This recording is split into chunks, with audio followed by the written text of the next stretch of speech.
So this question came to me from an unnamed source, but I do find it interesting.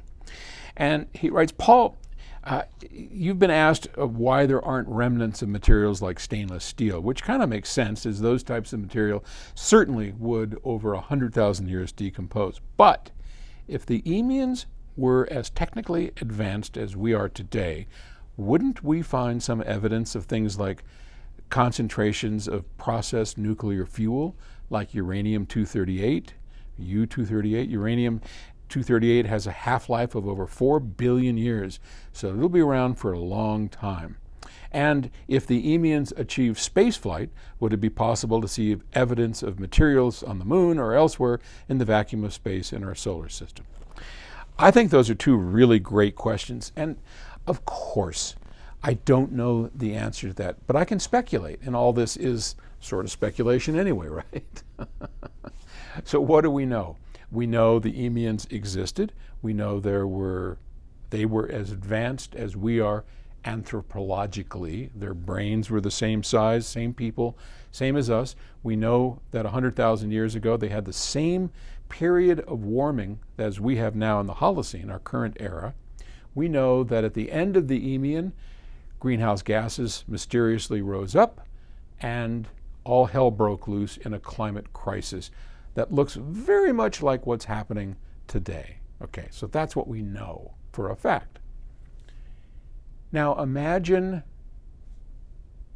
I'm just speculating here, why do we think that they would have gone the same route that we did with nuclear fuels? What if, and this is in the book, what if instead of fission, which is how we get to this uranium product, breaking the atom apart, they figured out how to do fusion? Now, some of you that read the news will realize that we've had a fairly major breakthrough in fusion recently. And I'll give away a little bit of a secret of the trilogy of the Eemians. Fusion is a central core to all three books, okay? So I'm not going to tell you a whole lot more in that, but the Eemians in my book discovered fusion and skipped fission. Now that's entirely possible, and I wish it had happened to us.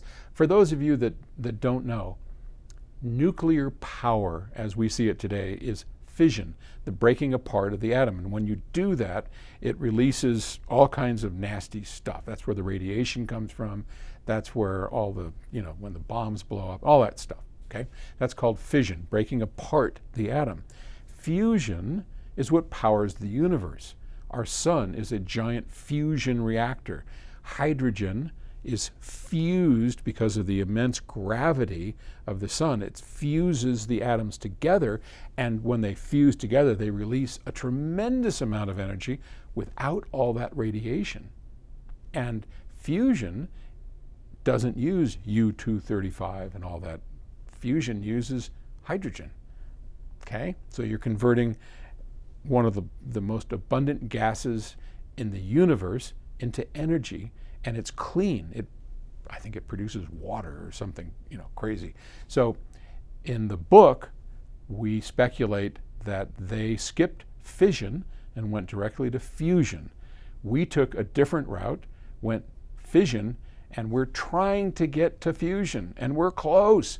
If we could get fusion working, our energy problems would be solved, done. Don't have to dig carbon out anymore and burn it, because fusion, which powers the sun, is the ultimate answer. And knock on glass, I hope those scientists can figure it out, because it's a gnarly problem. Okay. Thanks for the question. Talk to you later. Bye. Oh, by the way, if you want a free copy of the book, go to eemians.com and sign up for it.